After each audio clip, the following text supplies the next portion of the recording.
हमारी अज्ञानता की गहराई खंगाल लेते हैं, हमारी नादानियों को समझ नहीं चाल देते हैं। लाख चाहे कोई उपकार चुका नहीं सकता, मन में ज्ञान का दीपक जला देते हैं। दूसरों का जीवन सरल बना जो खुश रहे, भगवान उन्हें गुरु की काया में ढाल देते हैं। आज का ये पूरा वीडियो और मेरे जीवन में जितने भी वीडियो जो मैं बना रही हूँ उन सभी के लिए मैं एक ही शख्स को ढेर सारा धन्यवाद देना चाहती हूँ और एक ही शख्स है जिसको मैं समस्त वीडियो समर्पित करती हूँ, वो है मेरे गुरु, मेरे आदर्श श्रीमान जयेश जी जैन सर। आज सर का बर्थडे। ऐसे महान शख्स को, जीवन देने वाली जीवनदात्री को भी मैं शत शत नमन करती हूँ। मिट्टी से जिसने सोना बनाया, जिंदगी को जीना सिखाया, लक्ष्य भेद का जिसने मार्ग दिखाया, उस गुरु को अवतरण दिवस की तहे दिल से बहुत बहुत बहुत सारी बधाइयाँ कि उन्होंने इस नाचीज़ को इस लायक समझा कि वो अपने जीवन में कुछ कर सके। हौसला देना, हमारे अंदर का जो कौशल है उसको पहचान करके और हमारी ताकत से हमको रूबरू कराने का जो कार्य करते हैं वो गुरु करते हैं। मैं और शायद मेरे जैसे उनके हज़ारों लाखों जितने भी स्टूडेंट्स हैं वो सब बस एक ही बात सर से कहना चाहते हैं कि सर आपका बहुत बहुत धन्यवाद और हम बहुत खुश हैं कि आप जैसा गुरु हमको मिला जीवन में, क्योंकि गुरु के बिना सब कुछ निरर्थक है। कि इंसान कितना भी कर्मशील हो या कितना भी काबिल हो, लेकिन अगर उसे एक गुरु का मार्गदर्शन प्राप्त नहीं होता है तो वो जीवन में भटक जाता है। और हमें जीवन में भटकने से बचाने के लिए और हमारा हर पल जीवन की हर मुसीबत में मार्ग प्रशस्त करने के लिए आपका बहुत बहुत धन्यवाद। आपको अवतरण दिवस की, अपने जन्म दिवस की बहुत सारी बधाइयाँ सर, और आशा करती हूँ कि आपका आशीर्वाद इसी तरह हम पर बना रहे और हम जीवन में आपके आशीर्वाद से उत्तरोत्तर प्रगति करते रहें। Happy birthday sir, happy birthday Jayesh ji sir. आप लोग जो ये वीडियो देख रहे हैं उनको लग रहा होगा कि जितने भी वीडियो है या इसमें जो भी मेहनत है वो मेरी है, तो नहीं, ऐसा कुछ भी नहीं है। ये सभी, इन सभी बातों का श्रेय मेरे सर को जाता है। आप मुझे एकमात्र वक्ता समझ सकते हैं, जो मैं उनके द्वारा दिया गया जो ज्ञान है उसको आप लोगों तक पहुंचाने का एक छोटा सा कार्य कर रही हूँ। लेकिन अगर आप लोग भी इन वीडियो से प्रभावित हैं तो आपका जो भी ये स्नेह है वो मेरे गुरु को प्रति मैं समर्पित करती हूँ। तो चलिए शुरू करते हैं आज का वीडियो।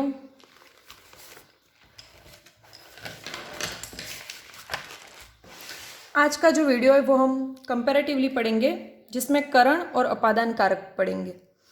करण कारक का क्रमांक है 3 और अपादान जो कारक है उसका क्रमांक है 5, क्योंकि इनको हम आगे पीछे नहीं कर सकते। भले पढ़ाने के हिसाब से मैं इन दोनों को साथ में पढ़ा रही हूँ, जरूर हूँ, लेकिन करण जो है वो तीसरा कारक है और जो अपादान कारक है वो पंचमी विभक्ति या फिर आप कह सकते हो कि 5वें नंबर का कारक है। सबसे पहले इनकी परिभाषाओं से शुरू करते हैं। करण कारक की परिभाषाएं: क्रिया को करने में कर्ता जिस साधन या माध्यम की सहायता लेता है वह करण कारक होता है। करण का मतलब ही होता है साधन। करण जो है उसका शाब्दिक अर्थ होता है हमारे साधन। और करण कारक का विभक्ति चिन्ह या कहूँ परसर्ग है से या के द्वारा। अपादान कारक, अपादान कारक की परिभाषा है संज्ञा या सर्वनाम के जिस रूप से एक वस्तु या व्यक्ति का दूसरी वस्तु या व्यक्ति से अलग होने या तुलना करने का भाव हो वह अपादान कारक होता है। अपादान का शाब्दिक अर्थ होता है अलग या पृथक होना। अपादान कारक का विभक्ति चिन्ह या कहे परसर्ग होता है से। देखो, अपादान में भी से है और करण में भी से है, इसीलिए इन दोनों को हमने साथ लिया है ताकि कहाँ पर अपादान कारक है और कहाँ पर करण कारक है ये चीज आपको आसानी से समझ में आ जाए। पहला उदाहरण देखते हैं। नाई ने कैंची से बाल काटे। कैंची से नाई ने के हाथ से केची गिर गई। हाथ से, दोनों जगह आप देख सकते हो से विभक्ति चिन्ह आपको दिखाई दे रहा है। नाई ने केची से बाल काटे, तो बाल काटने की जो क्रिया है उस क्रिया में नाई हो गया यहाँ पर कर्ता, बाल काटना हो गई हमारे क्रिया। तो बाल काटने की जो क्रिया है उसमें सहायता किस चीज से हो रही है, कि कौन सा चीज है जिसके माध्यम से, तो केची जो है उसकी सहायता से हम बाल काट रहे हैं। तो जो केची है वो एक साधन है, और जहां पर भी साधन की बात होगी वहां पर क्या होगा, हमारे करण कारक। तो यहां पर केची साधन है, इसलिए केची से जो ये पूरा शब्दांश है यहाँ पर हमारे करण कारक है। यहाँ पर देखते हैं, नाई के हाथ से केची गिर गई। हाथ से, इस पूरे पद में हमारे जो हाथ है वो कोई साधन नहीं है, और यहाँ पर क्रिया है गिर गई, मतलब उसके हाथ से छूट गई है, हाथ से अलग हो गई है। तो हाथ से केची गिर के अलग हो गई, और अलग होने के अर्थ में यहाँ पर आपको क्रिया को देखना है ना। यहाँ पर अपादान में आप क्रिया पर फोकस करेंगे कि हाथ से गिर गई, गिरी मतलब वो उसके हाथ से अलग हो गई, पृथक हो गई, और यहाँ पर अलग या पृथक होने के अर्थ में अपादान कारक होगा।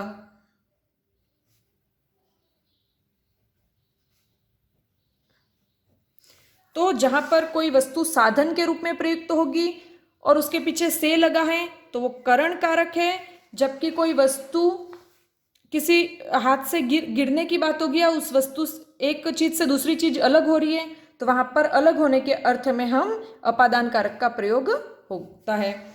दूसरा आप देखते हैं वाक्य, राम हृदय से ही दयालु है। हृदय से रेखांकित पद में कौन सा कारक है, परीक्षा में ऐसा पूछा जाए तो राम हृदय से ही दयालु है। दयालु जो है वो हमारे गुण है, तो जहां पर भी गुणों की बात की जाए, गुण या फिर मैं स्पेसिफाई करूं सद्गुण, तो सद्गुणों हेतु करण कारक का प्रयोग होता है।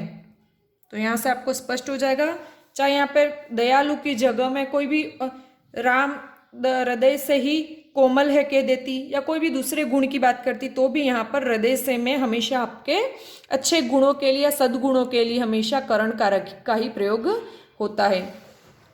यहाँ पर वाक्य है, सभी देव रावण से भयभीत थे। रावण से, तो रावण जो शब्द है इस शब्द में आपके कौन सा कारक है, तो अगर देखो सारे कारक संज्ञा सर्वनाम होते हैं, तो रावण जो है वो संज्ञा शब्द तो है ही हमारे, ये व्यक्तिवाचक संज्ञा है, और रावण से जो शब्द है इसमें आपके जो भयभीत है ना, तो जहां पर भी दुर्गुणों की बात की जाए, भय, घृणा, नफरत, इन सारी चीजों की बात की जाए तब आपके अपादान कारक होगा। यहाँ पर हम लिख लेते हैं कौन कौन सी दुर्गुण है, भय, घृणा, ईर्ष्या, द्वेष, इन सब का जहां पर भी इन दुर्गुणों का जिक्र होगा और जिस शब्द के साथ होगा और उस शब्द में से लगा हुआ है तो वहां पर अपादान कारक होगा। सभी देव रावण से भयभीत थे, यहाँ पर भय की बात कर रहे हैं, अगर वहां पर घृणा होता या ईर्ष्या द्वेष से संबंधित भी कोई वाक्य होता तब भी अपादान कारक ही होता। मतलब अच्छे गुणों की बात की जाए तब से लगेगा तो करण कारक, और बुराइयों के साथ से लगेगा तो अपादान कारक होता है। मेहनत से अच्छे अंक मिलते हैं। मेहनत से अच्छे अंक मिलते हैं, यहाँ पर हमको नैतिक शिक्षा या कोई सीख की बात हो रही है, जहां पर आपको नैतिक गुणों से संबंधित या सीख की बात हो, कोई भी अच्छी बात, सीख क्या कह सकते हो, अच्छी बात हो, तो मेहनत से अच्छे अंक मिलते हैं। जहां पर हमको कोई सीख दी जाए वहां पर आपके करण कारक होता है। जबकि मैंने माँ से खाना बनाना सीखा, तो मैंने माँ से, तो यहाँ पर किसी से कोई कार्य जब सीखा जाता है तो सीखना, देखो सीख जब मिलती है, शिक्षा मतलब है ना, तब होता है करण, लेकिन सीखने का भाव हो जब, तो सीखने के अर्थ में अपादान कारक का प्रयोग होता है। कि जब हम कोई चीज किसी से सीखते हैं तो वहां पर अपादान कारक, लेकिन कोई सीख दी जाए या कहे कि कोई अच्छी बात बताई जाए तब आपके करण कारक होता है। अगला वाक्य है, राम शरीर से दुर्बल है। शरीर से दुर्बल है, इस वाक्य से हमको पता चल रहा है कि हम भाई वो कैसा है, उसके शरीर से कमजोर है। तो कमजोर, दुर्बल, ये कहीं आया तो पता चल रहा है कि उस व्यक्ति में कोई कमी है। तो जहां पर भी कमी, दुर्बलता या कहो कमजोरी का जिक्र हो और से लगा हो, तो जिस शब्द के साथ से लगा है वहां पर करण कारक होता है। वाक्य है, वह भारत से है। भारत से है, तो यहां पर हम किसी की पहचान बता रहे हैं तो उसका निवास स्थान कहां पर है। तो जब भी किसी व्यक्ति का, जैसे कि मैं कहूं मैं राजस्थान से हूं, तो यहां पर हमारे जहां से हमें उस स्थान के साथ से लगा है तो हम उस स्थान के साथ अपनी पहचान बताते हैं। तो पहचान जहां पर भी प्रदर्शित की जाए वहां पर हमेशा आपके अपादान कारक होता है।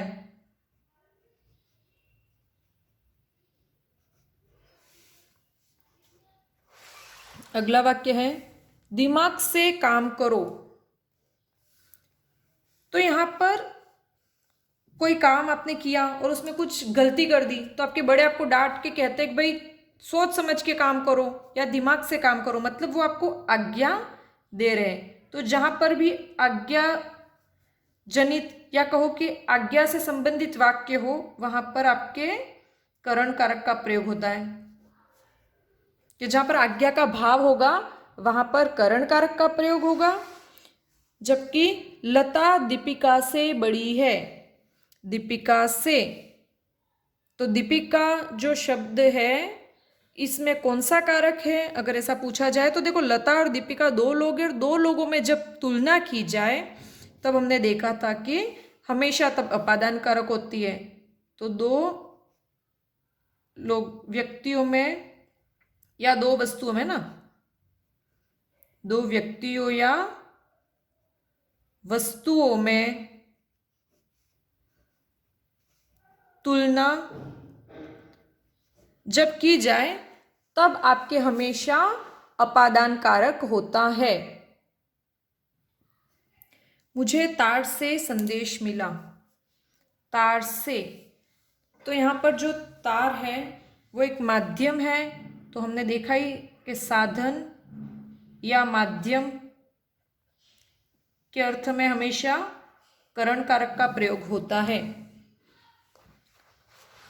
जबकि दही दूध से बनता है। दूध से, यहां पर भी दूध के साथ से विभक्ति चिन्ह है, लेकिन यहां पर दही का स्रोत क्या है, मतलब वो मूलतः दूध से बनता है। तो जहां पर भी स्रोत की बात की जाए वहां पर अपादान कारक होता है। जैसे कि हम कहते हैं गंगा हिमालय से निकलती है, तो गंगा का निकलने का मूल स्थान या फिर कहें कि मूल जो तत्व है, मूल स्थान या स्रोत जो है वो हिमालय है। तो वैसे ही दही जो है उसको बनाने के लिए दूध आवश्यक होता है। तो दही जो उसका स्रोत है, इसलिए स्रोत जहां पर भी होंगे वहां पर आपके अपादान कारक होते हैं। अगला है, भगवान से प्रार्थना करो। भगवान से प्रार्थना करो, तो जहां पर भी प्रार्थना या कहूँ कि मैं आपसे निवेदन करता हूं, तो आपसे जो यहां पर भी आपके साथ से लगा है वहां पर भी प्रार्थना या निवेदन हो, चाहे वो भगवान से हो चाहे किसी इंसान से, तो उस अर्थ में भी आपके करण कारक होता है प्रार्थना या निवेदन। चाहे भगवान से की जगह होता आपसे, मैं आपसे माफी चाहता हूं, तो वहां पर भी हम किसी से निवेदन करते और वहां पर भी आपके करण कारक का प्रयोग था। नायिका नायक से लजाती है। देखो हमको इस शब्द को अच्छे से ध्यान रखना, लजाती है, मतलब जहाँ पर भी लज्जा, तो नायक से जो है उसमें अपादान कारक, और उसका कारण क्या है कि किसी भी वाक्य में आपको लज्जा या कहो शर्म के भाव प्रकट हो,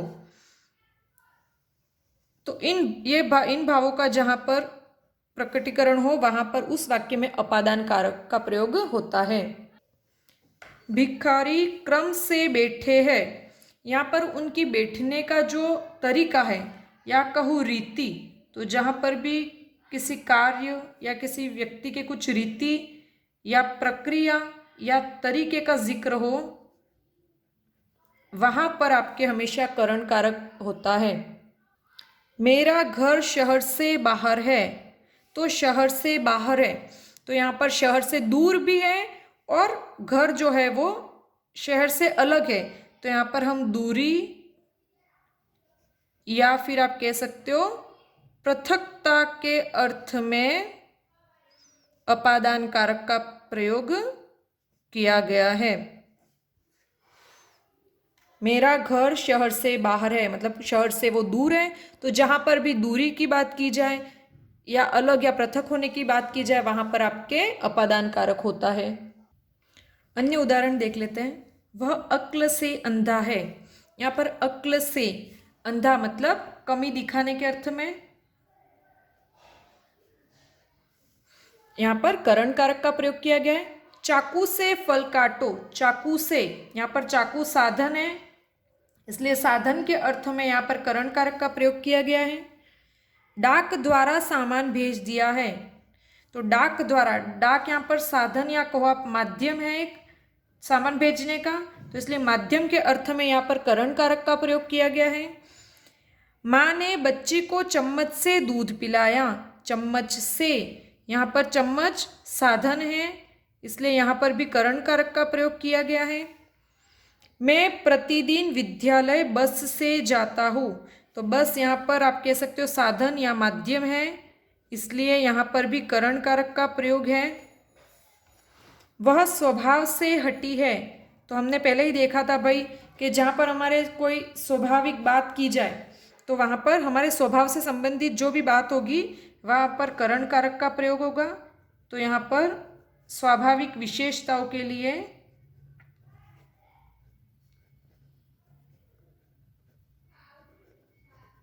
हेतु करण कारक का प्रयोग किया गया है। जहाँ स्वभाव शब्द मिले और उसके बाद से हो तो वो आपके करण कारक के अंतर्गत आएगा। वह सिर से गंजा है, सिर से गंजा है मतलब उसके बाल नहीं है, यहाँ पर उसकी कमी दिखाने की बात, कमी है तो कमी के अर्थ में यहाँ पर क्या है हमारे करण कारक का प्रयोग है। तुम्हें धैर्य से काम लेना चाहिए, धैर्य से मतलब यहाँ पर हमको सीख दी गई है, तो जहाँ पर भी सीख दी जाए तो वहाँ पर आपके करण कारक का प्रयोग होता है। तो एक बार करण कारक को हम फिर से देख लेते हैं। क्रिया को करने में कर्ता जिस साधन या माध्यम की सहायता लेता है वह करण कारक होता है। करण का शाब्दिक अर्थ होता है साधन। करण कारक का विभक्ति चिन्ह होता है से या के द्वारा। के द्वारा आपको जहाँ दिखेगा वहाँ तो स्पष्ट है, लेकिन से जहाँ होगा हमको वहाँ पर कन्फ्यूजन होता है, तो इसलिए से संबंधित बहुत सारे वाक्य हमने देखे। तो करण कारक का प्रयोग साधन के अर्थ में, गुणों के अर्थ में, सीख या अच्छी बातें बताने के अर्थ में, कमी दुर्बलता या कमजोरी बताने के अर्थ में, जहाँ पर आज्ञा दी जाए वहाँ पर करण कारक का प्रयोग होता है। उसके अलावा जहाँ पर प्रार्थना की जाए या निवेदन किया जाए वहाँ पर भी करण कारक का प्रयोग होता है। और रीति या कोई तरीका या ढंग बताया जाए वहाँ पर भी करण कारक का प्रयोग होता है। मैं आपसे निवेदन करता हूँ मत जाइए, तो यहाँ पर भी आप देख सकते हो आपके साथ से विभक्ति चिन्ह जुड़ा है, आप सर्वनाम शब्द है और उसी के साथ विभक्ति चिन्ह जुड़ के रहते हैं, तो आपसे जो है यहाँ पर भी हमारे करण कारक है। और क्यों? क्योंकि निवेदन की बात की जाए, जहाँ पर निवेदन या प्रार्थना होगा वहाँ पर हमारे करण कारक होगा। ऐसे ही हम अपादान से संबंधित बहुत सारे जो उदाहरण है उन पे चर्चा कर लेते हैं। मोहन मक्खियों से घृणा करता है, तो मक्खियों से यहाँ पर अपादान कारक है। क्यों? क्योंकि यहाँ पर घृणा की बात की गई है, तो घृणा के अर्थ में मक्खियों से में अपादान कारक है। वह सभी से द्वेष करता है, सभी से, तो यहाँ पर सभी से में भी द्वेष दुर्गुण के कारण अपादान कारक है। हमें किसी से ईर्ष्या नहीं करनी चाहिए, किसी से, तो यहाँ पर ईर्ष्या शब्द के कारण अपादान कारक का प्रयोग है। चूहा बिल्ली से डरता है, बिल्ली से, और यहाँ पर डर की बात है, डर या भय के अर्थ में हमेशा अपादान कारक होता है। राहुल विद्यालय से घर लौटा, विद्यालय से मतलब वो विद्यालय से निकला और घर पहुंचा, तो उस विद्यालय से अलग होने के अर्थ में या कहो पृथकता के अर्थ में यहाँ पर हमारे अपादान कारक का प्रयोग है। दिल्ली से मुंबई कितने किलोमीटर है, दिल्ली से, तो यहाँ पर दूरी पूछी गई है, तो जहाँ पर दूरी के अर्थ में यहाँ पर अपादान कारक का प्रयोग है। नदी पहाड़ से निकलती है, पहाड़ से, तो पहाड़ नदी का उद्गम स्थान है या को स्रोत है, तो जहाँ पर उद्गम स्थान या स्रोत की बात की जाए वहाँ पर अपादान कारक होता है। और अंतिम वाक्य शिष्य गुरु से शिक्षा ग्रहण करता है, तो गुरु से, तो जिससे हम सीखते हैं कोई चीज, तो सीखने की बात जहां पर की जाए, सीखने के अर्थ में हमेशा अपादान कारक का प्रयोग होता है। तो इस प्रकार अपादान कारक को भी एक बार रैपिडली फिर से देख लेते हैं। अपादान कारक जो होता है वहां पर दो चीजें मुख्यतः होती है, एक तो अलग या पृथक होना और दूसरी होती है तुलना, लेकिन वो तुलना दो वस्तुओं या दो चीजों या दो स्थानों के बीच में हमेशा होगी। इसका विभक्ति चिन्ह भी से है। अपादान कारक अलग होने के अर्थ में भय, घृणा, ईर्ष्या, द्वेष जैसे दुर्गुणों का जहां पर जिक्र हो वहां पर आपके अपादान कारक होता है। जहां पर किसी से हम कुछ सीखते हैं, तो जिससे हम सीखते हैं उसके साथ अपादान कारक होता है। हम जब हमारी पहचान बताते हैं तो पहचान बताने के लिए भी अपादान कारक का प्रयोग होता है। दो व्यक्तियों या वस्तुओं में तुलना के लिए अपादान कारक होता है। किसी चीज का स्रोत या उद्गम या उसको जिस चीज से वो मूलतः बनी है वैसा कहीं पर वर्णन हो तो वहां पर अपादान कारक होता है। लज्जा या शर्म के भाव जहां पर होंगे वहां पर भी अपादान कारक होंगे, और दूरी और पृथकता के अर्थ में भी अपादान कारक होगा। तो बहुत ही आसान तरीके से हमने देखा कि कहाँ पर करण कारक होगा और कहाँ पर अपादान। आशा करती हूँ आज का वीडियो आपको सच में पसंद आया हो। अगर आपको पसंद आया तो प्लीज़ इसको लाइक कीजिए। अगर आपने चैनल सब्सक्राइब नहीं किया तो उसको सब्सक्राइब कीजिए। अगर पिछले वीडियो आपके छूट गए हैं तो आप ऊपर आई बटन पे क्लिक कीजिए, वहाँ से आपको इससे पहले के कारक संबंधित जितने भी वीडियो वो मिल जाएंगे। और अगर आपको ये वीडियो पसंद आया तो इसको अपने दोस्तों के साथ शेयर करना बिल्कुल ना भूलें। मैं अपनी वाणी को यहीं विराम देती हूँ। धन्यवाद।